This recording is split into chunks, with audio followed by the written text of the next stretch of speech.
Hello, thanks for tuning in. Today I'm going to discuss my current favourite apps that run on an Android operating system used by my Samsung S5 phone. Modern mobile phones are powerful devices that can record locations accurately, take photographs and handle vast amounts of data, and are so portable that most people take them with them wherever they go. Increasingly, people also use them to display information to their friends that was previously only a possibility for larger computers. As a result, it's no surprise that there's a staggering range of different apps with different purposes. And finding the ones which suit you best can be time intensive, requiring installation of a variety of similar applications before deciding which to keep.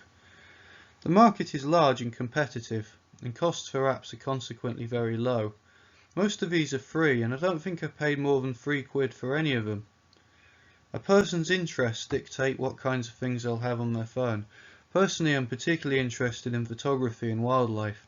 But whatever your interests, I hope that what I have to say in this talk will be helpful and help you to get the most benefit from the work of the smart people who program the apps that we use.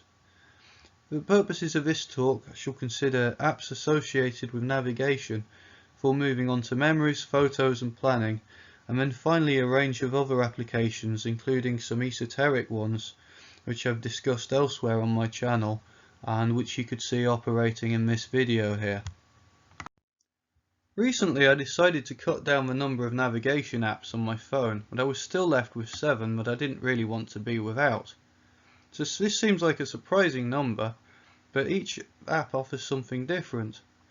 Some apps, like Here We Go, are invaluable to drivers and will give information about speed restrictions. Others, like Google Maps, are fantastic for helping you find amenities in an area and navigate to them, whether on foot or by vehicle. Or others, like Glimpse, are great for helping people to meet up. Some maps keep low-resolution maps permanently, which are fine for getting a sense of location without worrying about downloading a particular set of maps. OS Locate's a good example of this. The OS Map app, by contrast, requires the purchase of Ordnance Survey maps, which are superb but expensive, and has no low-resolution map to fall back on. Furthermore, apps differ in what they are able to record of a person's journey. Some let you share locations, some to catalogue a variety of waypoints or record the path you walk. The way this information can be shared again varies from a mere coordinate to persistent trails and waypoints that can be stored within the native app and exported to other apps.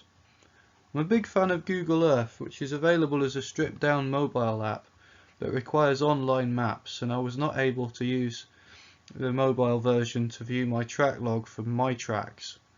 Consequently, I ditched the mobile version and used Maps.me, which uses free offline maps and can handle waypoints and tracks very well.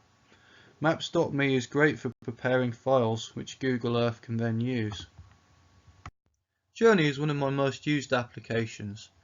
It's a diary application that can link locational and weather information to entries and to add photographs. The entries themselves can be tagged, which allows a user to search for particular events in their diary using keywords. The interface is attractive and easy to use. I use Journey with a foldable USB keyboard, but it's also possible to fill it online from a computer. Map is of great interest for wildlife enthusiasts who want to record their sightings. It allows downloads of geographical lists of different groups of wildlife to make submission of sightings easier, and it takes locational information from the GPS. Photographs can also be added to the records. The interface is easy to use and uploads to an online database, which is useful to conservationists and provides users with excellent graphical summaries of their data. Furthermore, the website allows export of KMZ files for use in Google Earth or CSV files that can be opened in spreadsheet programs. MapCam enables a user to estimate the accuracy of the locational data that they append to their photographs, and if necessary to wait for a better GPS fix. It also allows users to add captions to their pictures. If I'm walking with an expert botanist and photographing plants that I couldn't otherwise identify, I use MapCam to record the species name for future reference. PhotoMap is produced by the same company as MapCam and is a beautiful interface that organises pictures by geographical location. If you zoom into an area, then gradually more of the photographs become visible. Alternatively, you can view thumbnails of the images and select them to show a map of the location in question. You can also set it up to show the direction in which a photo was taken and use it as a kind of augmented reality compass for that purpose. Photo Story is an elegant and simple application that allows you to make slideshows easily and set them to music, changing the duration of the slides where necessary and reordering them easily. The files are exported as MP4 files. QuickPick displays pictures from a folder and includes the option of shuffling the order in which they display.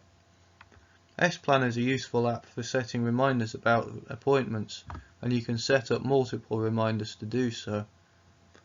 Lastly, Glio Time Tracker is particularly useful for recording activities and exporting the data. I tend to use it for filling out timesheets and workplaces. You can set up your own custom categories of different forms of work for different kinds of employers, and then you can export all of that data and open it in Excel from a CSV file and analyze it with pivot tables if you want to. AnkiDroid is an offline Android implementation of a successful online flashcard learning program. Users can download learning sets from online or create their own. Users create flashcard sets with questions, pictures, sounds or videos and then rate their attempts to answer questions or identify objects. The database then decides when to schedule the question again, asking sooner for failed questions and leaving out easier material so that users can study efficiently. Telescene is a screen recorder for mobile phones. I used it to record the short video of the deer and my use of Equireka Pro and Pixel Ruler, which you saw at the start of this presentation. Distance Estimator has a useful inbuilt ruler for measuring items against the length of the phone's touchscreen and can be used to estimate distances between two locations by taking GPS fixes of each. It also has a camera-based system for measuring, but I can't get it to work and have other methods for such purposes. Which takes me on to Pixel Ruler and Equireka, which are the two applications that you saw in the video earlier. Pixel Ruler measures the number of pixels taken up by an item on a mobile phone screen. Equireka allows the creation of custom formulae, allowing users to perform calculations easily. I produced another YouTube video available on this channel entitled How to Estimate Sizes or Distances by Pixel Counting if you want to know more about these. SideSync is a very helpful application which allows a mobile phone to communicate with a computer, to share files and even to control its camera. It also allows you to type phone text messages from your computer keyboard. Finally, Discoverer is a file management program which, unlike the native program on my phone, allows users to create shortcuts to specific files. This brings my talk to an end. If you find other applications that you think do these jobs better, I would be interested in hearing your opinions. I'd also like to know about other kinds of applications that you might recommend that do things that I haven't addressed in this. I hope this has been useful or interesting, and thank you for watching.